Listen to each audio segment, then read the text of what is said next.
Hello beautiful. In this video, I'm going to show you how to make your lace closure wigs completely glueless so that you can slay this effortlessly in just a few easy steps without having to worry about any glues or adhesives. Let's get started.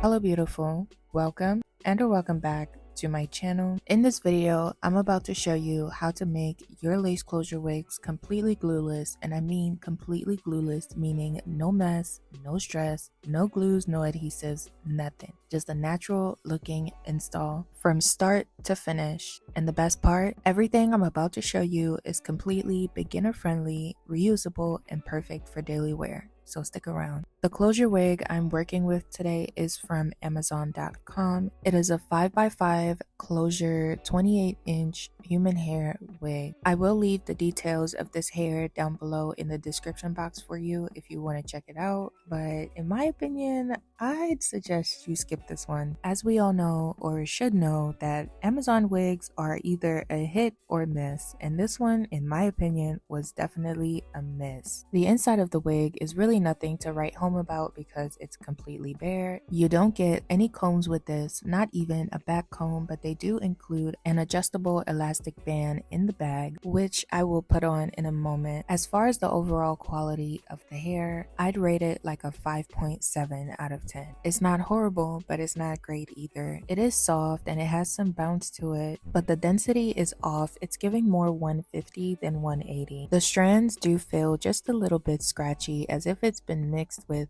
some synthetic hair. And overall, in my professional opinion, the quality of the hair is just very low. This is one of those wigs that you buy if you need something really quick, like for an event, a special occasion, or just to wear a couple of times. This wig will probably last you a good 2 to 3 months before you have to buy a new one. But hey, this wig was under $80, so you do get what you pay for. Installing the adjustable band was pretty easy, and the wig did sit securely on my head. However, the cap size was a bit too small for me, so I had to pull it forward and kind of finesse it to get it to fit my head. Taking a quick look at the lace is pretty good. It's a very thin, transparent lace. It did come pre-cut and the knots are super small, so that's awesome. The front is also slightly pre-plucked, but honestly, this isn't fooling anybody. We're gonna have to pluck this a little bit more to get that natural look. Another thing I really appreciated is this enormous parting space. This is a 5x5, but I think this goes way deeper than 5 inches. Maybe it's about 6, because look at how deep this is. This is great if you want to change up your style and do a deep side part. Now, enough yapping about the wig. Let's get into how we can actually turn this into a completely glueless wig. First things first, we have to get rid of these dark knots. To do this, you're going to need some bleaching powder, developer, a mixing bowl or some kind of plastic container, and something to mix it with. In this little lid, I have half a cup of bleaching powder and I poured in a little bit of developer, and I'm mixing this until I get a toothpaste consistency. Please excuse how ghetto this looks because it was 2 a.m. while I was filming this and I couldn't find my mixing bowl and brush for the life of me. But I did find this lid, so that's why I decided to use it. As well as my tripod is broken, so I'm trying to film and do this process all with one hand. I do have a detailed bleaching tutorial on my channel if you want to check that out. It's a lot more prim and proper and contains all the nitty-gritty details and measurements that you need to achieve a flawless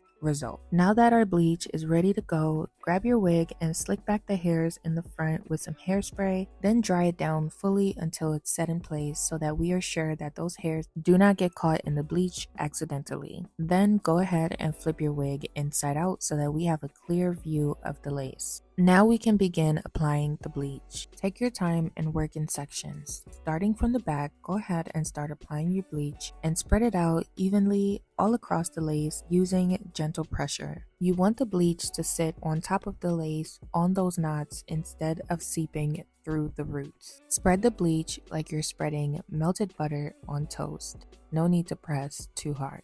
Continue spreading the bleach until the lace is covered in one even layer, just like this. Looking at the other side, your bleach should be sitting on top of the knots, just like this, and not running through the lace into the roots. Now grab a piece of aluminum foil and we're going to place this gently right on top of that bleach. The foil is going to help the knots process quickly and evenly so that we can avoid having to go back and re-bleach the wig a bunch of times. Once you have your foil on there, go ahead and gently flip your wig back over. And we're going to allow this to process until the knots turn a light golden brown color. As far as the timing goes, you can allow this to process from 15 to about 45 minutes, depending on how big your knots are. For most wigs, 15 to 25 minutes is the sweet spot, but if you have bigger knots, you would have to process for a little longer. I recommend just checking the lace every 10 minutes to see what it's doing. Once you see that all the knots have turned a light golden brown color, then you're good to go. From here, go ahead and wash off all that bleach from the lace with lukewarm water. Once you've rinsed off all the bleach, your lace should look something like this. If your lace has this golden or brown tinge to it, then congratulations, you have successfully bleached your knots. Flip it around and you'll see that our lace is looking a lot more scalp-like, but we need to get rid of those brassy orange undertones that the bleach left behind. To do this, I will be using a purple shampoo, or you can also use a blue shampoo. Apply this generously to the lace and rub it in, ensuring that it is evenly spread out and saturated in the lace like this. Now allow this to process anywhere from 15 to 30 minutes, but for me it was more like 45 because I did get lazy. Afterward, I went ahead to wash out all that purple shampoo with lukewarm water. Afterwards, this is what the lace looks like now. That brassy orange tint is now gone and the lace looks a lot more scalp-like. From here, go ahead and shampoo your hair. Wash it thoroughly, making sure that all that purple shampoo, all the bleach and everything is out, rinsing it with lukewarm water, and then applying your conditioner.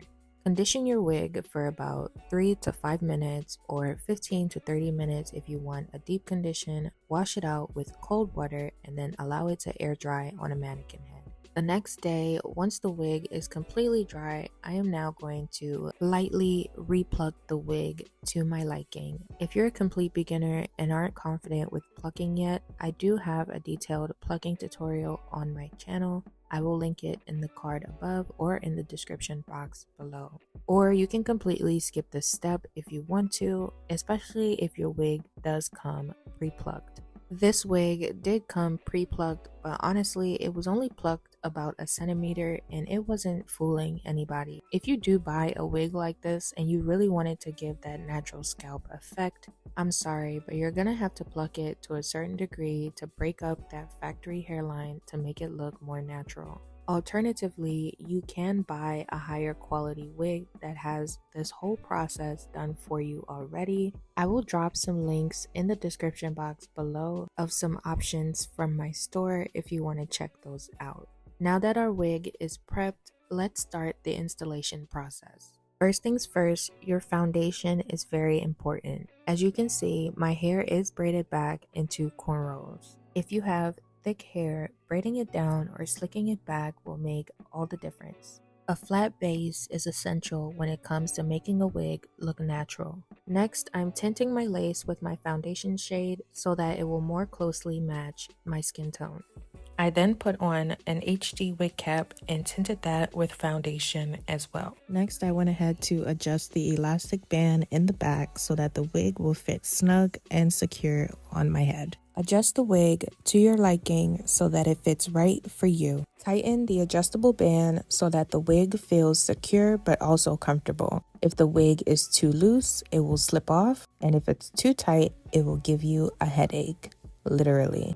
Now that we have our wig on, you can see that the lace blends a lot more seamlessly and looks more natural compared to what we started with. Even though I did overpluck the front, but hey, we're still gonna work with it. Sometimes things aren't always picture perfect. Now we're going to get into styling our wig, and this is what you see me doing here. I'm trying to figure out whether it'll be better to do a middle part or a side part. But for the sake of keeping it simple, I went with the middle part. Before then, I have to cut off this front part of the lace. It honestly grinds my gears when the front part of the lace sticks up like this, and I find this happens mostly with the pre-cut lace that comes in that waffle or W type shape, if you know what I mean. I don't know if I'm the only one that has this problem, or maybe there's something I'm not doing right, but I always just like to cut this off because it never lays flat for me. But if you don't have this problem, then definitely ignore this part. I also like to cut off these little thick pieces of lace on the side. We don't need those. Cutting these side pieces off gives the closure a more seamless appearance.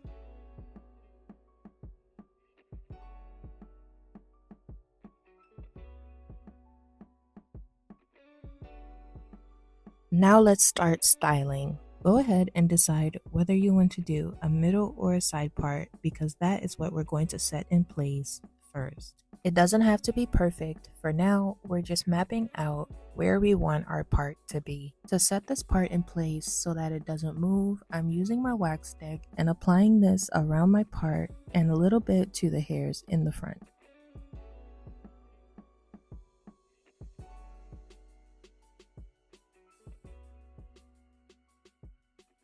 Next, I use my comb to not only comb out and detangle the top of my hair, but also to distribute that product evenly. I also use this opportunity to perfect and clean up my part. Now we're going to use our hot comb to press out the top of our hair and make it lay super flat as demonstrated. This part is critical. If you want to get that clean, flawless, natural look, you have to press out your hair. This, in my opinion, is not optional. Make sure you get the front, the back, the sides, everywhere. I mean, just look at the difference. If you do not yet have a hot comb, get you one. In 2025 and beyond, there is no reason that you should be walking around with hills and mountains on your head. It's not cute and it's not demure.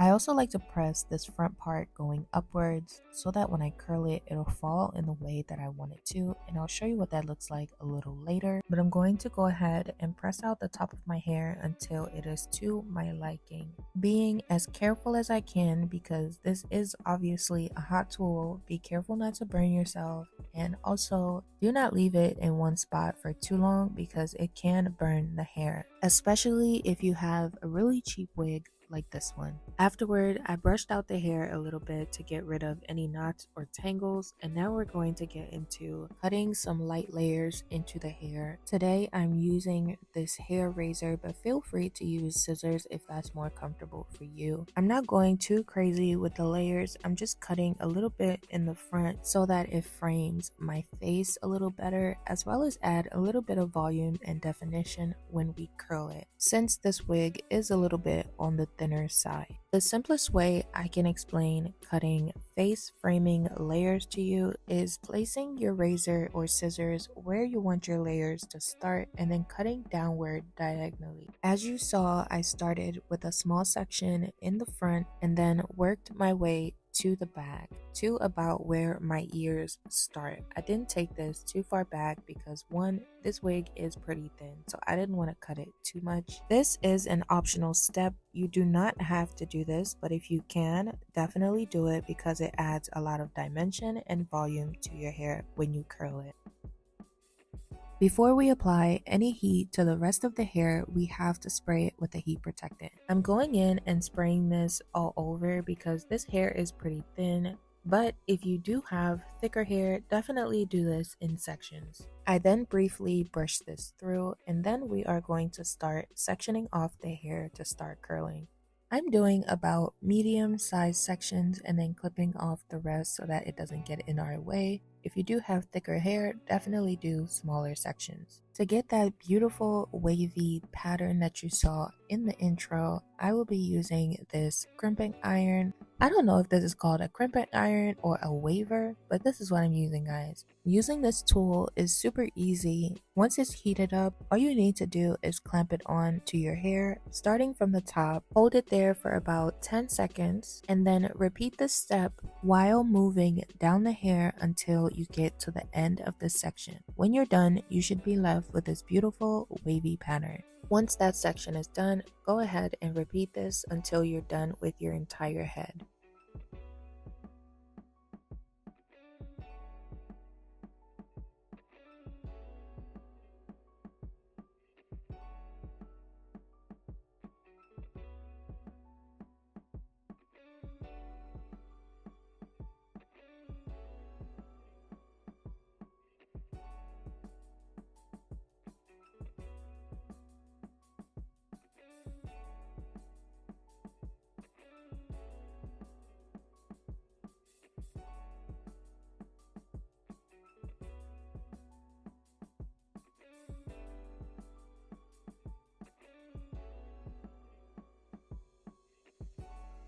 Once I'm through, I'm going to lock in these waves with a little bit of hairspray. Holding the can about 6 inches away from me, I'm lightly spritzing the hair so that these waves will last at least for a few days. And lastly, to add a little bit more shine and softness to the hair, I'm using just a few drops of the Sleek and Shine serum, rubbing it in my hands, grazing it over the top of my hair, and then gently applying whatever is left on my hands through the rest of the hair. And once I was done, this is what she looks like, and honestly, she came out beautifully.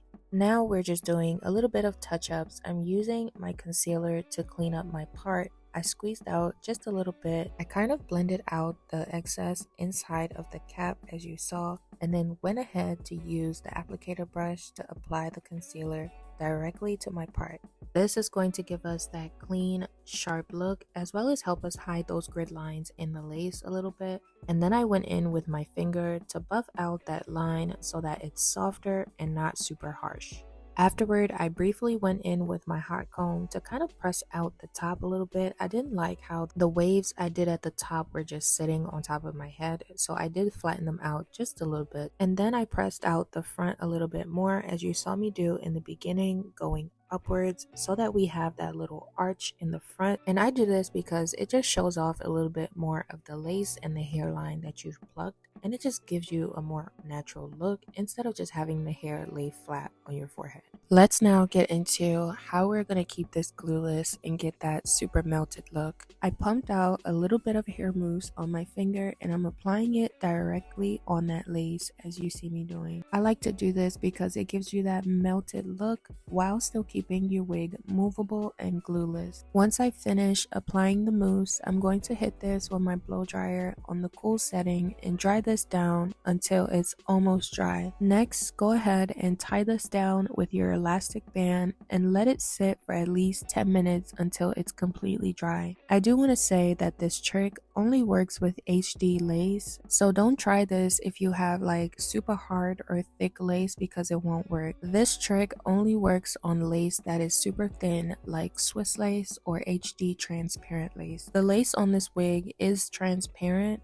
however it is super thin, so it did melt down perfectly. While I'm waiting for the lace to melt and dry down, I did run my fingers through the curls just to break them up a little bit and fluff them out to give me a fuller look. And this is pretty much the final style. All we now need to do is take off the band and reveal that lace to see what it's doing. And as you can see, she is super melted and giving scalp. I quickly combed out those front hairs to fluff them out and give them a natural look, instead of looking like they're just stuck to our forehead. And we're pretty much done. As you can see, I am super happy with how this came out. We've reached the end of the video, guys. Thank you so much for watching. If you did enjoy this video or found it helpful, don't forget to hit that like button and subscribe to the channel for more wig installs and customization tips and tricks that will help you level up your wig game. I love you, but always remember the Lord Jesus Christ loves you more, and I'll catch you on the next one.